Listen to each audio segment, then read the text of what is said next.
nih awal mula bisa terpikirkan mau menanam pohon kelapa di sini dan berjumlah sekiannya?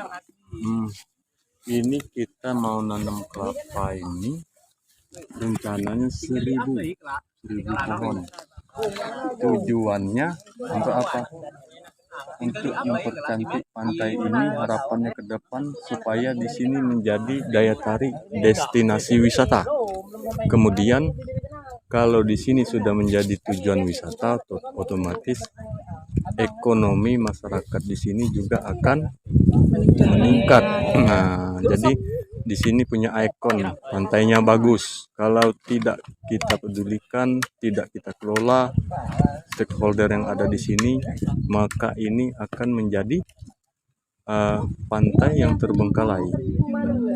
Sedangkan di sini kita lihat pantainya bagus, Cantik pantainya, cantik pantainya. Jadi tinggal kita bersih-bersih. Bagaimana caranya supaya sampah-sampah, sambil kita bersih-bersih itu kan kita juga ngerawat tanam tumbuh yang kita upayakan di sini, kelapa. Nah, kelapa itu juga kan manfaatnya banyaknya untuk masyarakat setempat, bisa digunakan, bisa bermanfaat.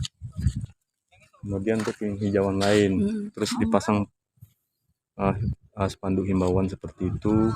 Ini juga kan untuk membina mentalitas pengunjung pantai ini. Kalau kita tidak pasang seperti itu, ya mungkin ada sedikitlah kesadaran sebagian masyarakat itu. Tapi kalau sudah kita pasang spanduk seperti itu, diingatkan seperti itu, ya tergerak hatinya. Oh iya, jangan buang sampah sembarangan. Kemudian persiapan kita apa?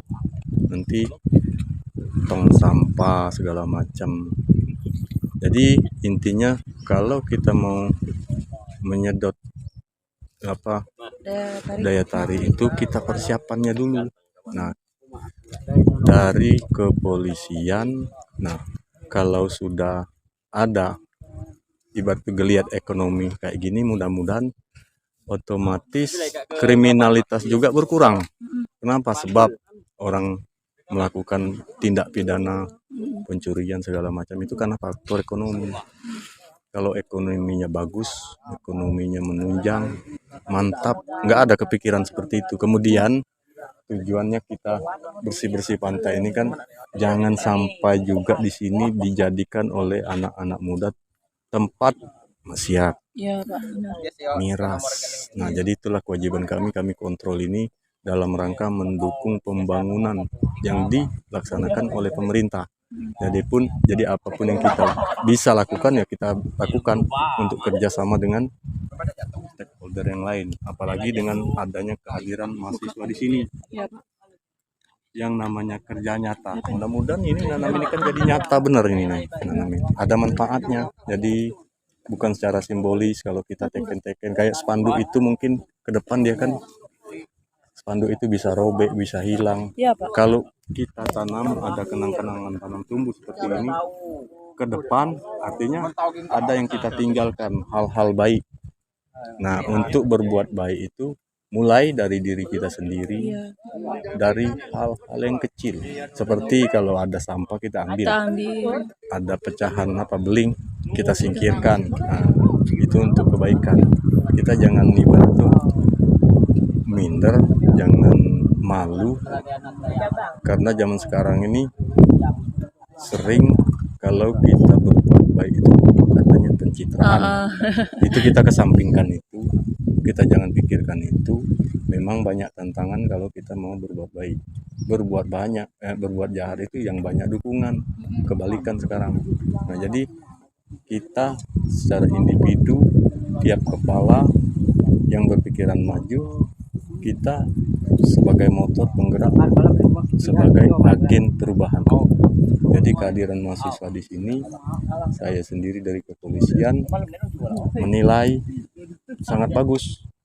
Di berbagai tempat di pulau ini yang terpantau oleh saya bukan muji, berapa kali saya lihat tertib semua. Ada sumbangsi untuk kegiatan masyarakat, diantaranya dalam menyambut event-event kemeriahan Maulid Nabi. Jadi mahasiswa selalu hadir di sini. Saya lihat di Kumbung, di mana saya lihat di penutup. Jadi mahasiswa itulah yang berperan.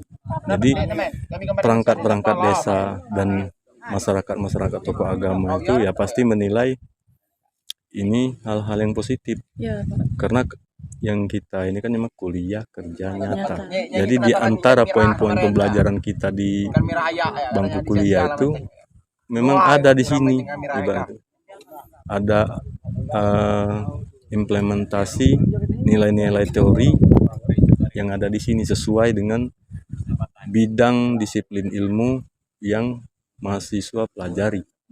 IAIN, Ya. Institut Agama Islam Negeri. Nah, itu yang kita tonjolkan, mudah-mudahan dengan kehadiran mahasiswa di sini kesadaran untuk semakin melanggengkan nilai-nilai ibadah itu ada dan jadi tonggak awal dari keberlangsungan peningkatan kehidupan beragama di sini. Oke. Oke, Pak. Yang terkait kelapa tadi Pak, kan awalnya kata Bapak tadi ada 1.000 rencananya. Ya. Ini yang kita tanam hari ini Yang tuh kita ada tanam ini 200-an. 200. Jadi ini bertahap. Rencana kita mau tanam di mana ada pantai, kita tanam semua. Keliling sini. Ini bibit kelapanya dari mana, Pak? Kita kemarin datangkan dari Pulau Kelapan. Oh, dari Pulau Kelapan. Kemarin kita datangkan itu 200-an lebih lah. Insya Allah kalau dia bisa bertahan, hidup, terjaga dari 200 seandainya 50% aja berarti 100. Kita pasang target nggak muluk-muluk. Iya. Dari 100 itu nanti yakinlah ada manfaat. Kira untuk tumbuhnya itu sekitar berapa tahun? Usia produktifnya mulai itu kan kelapa ini 5 tahun karena ini bukan hibrida. Kelapa alam yang kita ambil kelapa alam, kelapa lokal. Jadi daya tahannya mungkin lebih lama. Ya kita harapkan kalau berbuah nanti produktif ya, semakin diambil, semakin dimanfaatkan, semakin rajin, semakin banyak dia berbuah. Begitu prinsip tumbuh-tumbuhan ini. Makin indah pantai ini, Pak, kalau tumbuh. Berarti ini baru pertama kali atau sebelumnya udah melakukan penanaman bibit pohon kelapa ya? Di pantai lain. Di Pantai Lampu ini. Pantai Lampu saya kira baru pertama kali ini. Kan kalau memang udah 2-3 tahun yang lalu Pasti udah ada. Nah, sedangkan kalau melihat infrastruktur kan sudah tersedia. Tapi mungkin kurang perhatian, jablay pantai ini. Jarang diperhatikan. Ya kalau aku lama di sini ada rezeki pelan-pelan lah. Itu semak-semak tuh aku bebaskan. Saya bekerja sama dengan ini pemerintah lah, saling mengingatkan masalah pembangunan, masalah kamtipmas, segala macam sumber daya, kehidupan ekonomi, kehidupan sosial, itulah.